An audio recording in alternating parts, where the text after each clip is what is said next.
in the party, working for candidates, representing candidates. Now you're asking for Republican votes.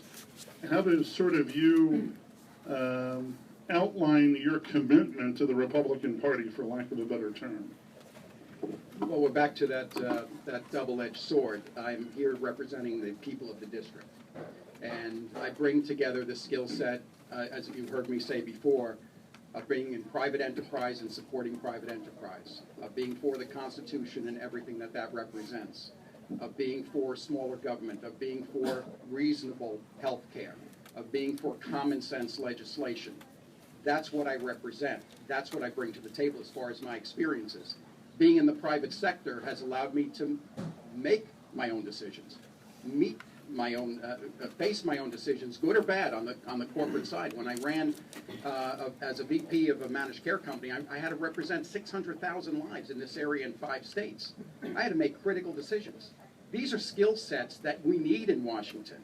It's great to be a bean counter, but to make decisions and to face your consequences, I think, is a more critical skill that needs to be brought down to Washington with that fiscal responsibility and that common sense legislation.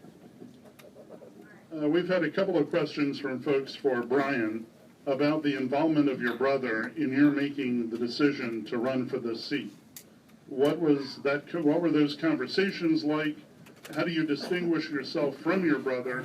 And what was the decision process like when you decided to run for the seat that he was giving up? There you go. And only 1 minute.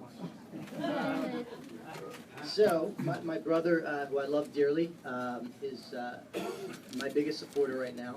If any of you were listening to our phone conversations in the weeks leading up to my decision, what you would have heard was my brother talking me out of this. He encouraged me to stay in a job that he knew I loved, the only job I've ever wanted since I was this big, and a job that I was doing very well in a public service arena, protecting America, fighting public corruption, and protecting the homeland in counterterrorism efforts.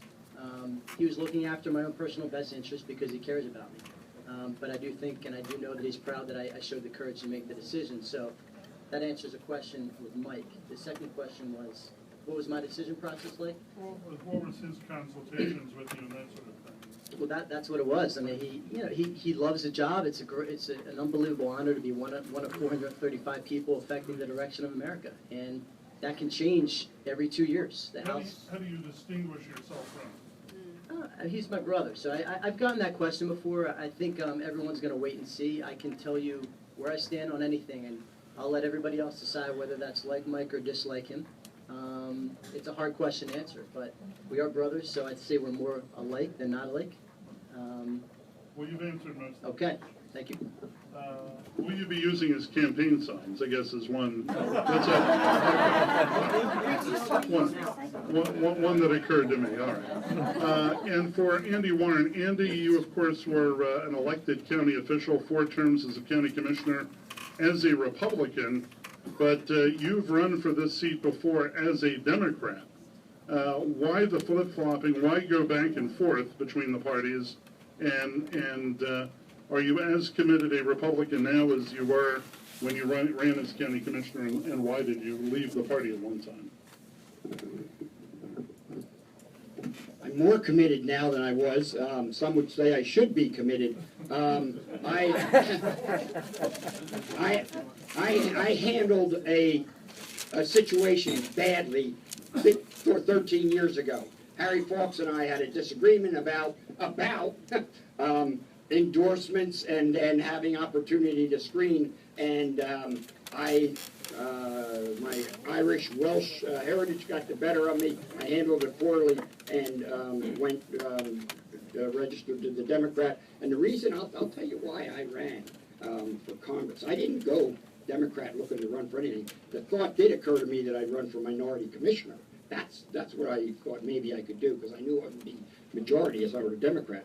I ran for county commissioner because I thought there ought to be a Bucks Countyan who should be congressman. I mean, that's why I ran for Congress. Because Patrick Murphy came in from Montgomery County, just picked us and was going to run. And Mike and I have had this conversation a number of times.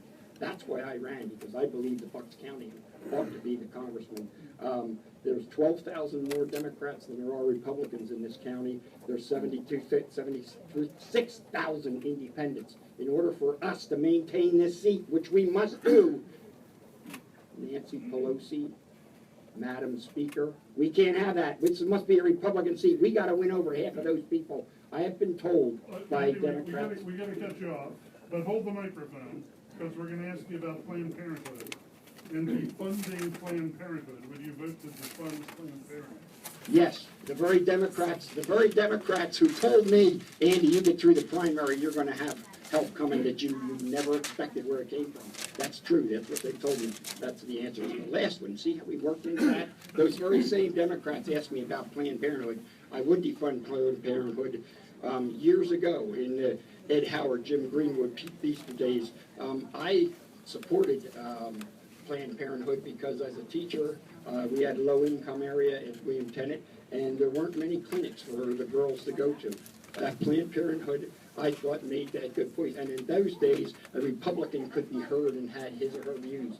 I used to support first trimester abortions. I don't support that anymore. My concern and the President Obama caused my change, and it's firm and very firm because when he came up with this late-term abortion, somebody can be actually born and it's the right to kill them. That said to me, now wait a minute. If it's all right a minute after they're born, but it's not all right a minute before they're born, or 3 weeks before they're born, or a month before they're born, where is it? So I am opposed to. I am pro-life.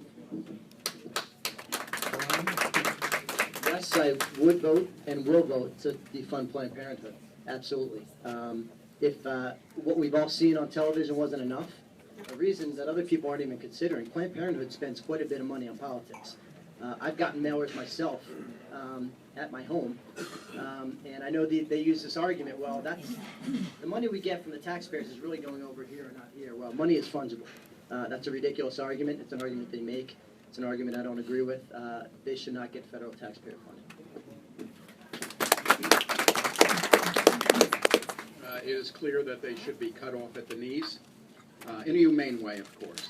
The concept behind Planned Parenthood is it clearly should be defunded.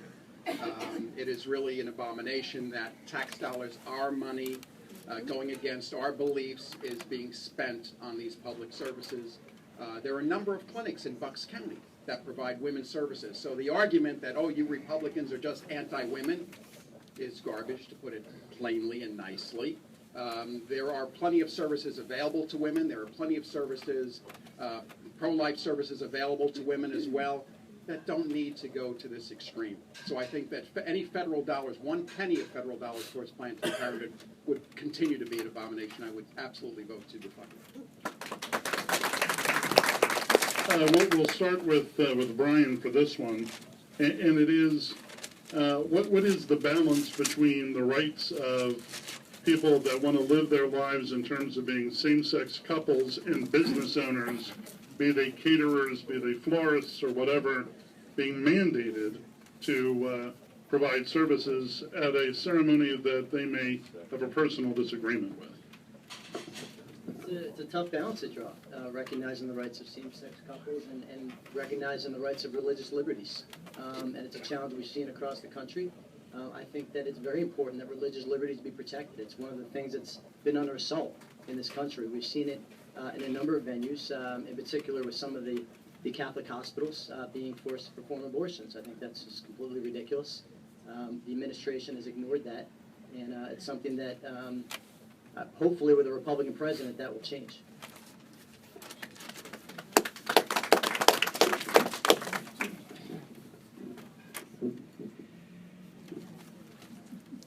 I've been married 3 times. I am extremely happy married, and this is wonderful. I don't believe that I am one to judge who and who should not be a couple. I do believe that as a businessman or woman, I ought to have the right to run my business. Now, I dare say that you can't take advantage of my business, but I am of a mind that unless it's the only game in town and you can't get service anywhere else, that I should have the right to serve whomever I choose or not choose. And if I don't have that right, I've often thought maybe the way to do it is to say, to bake the cake and leave the yeast out, or, you know, put the salts in the icing or something, and they won't use the cake. I don't know. It's an extremely difficult question. It's a very personal question.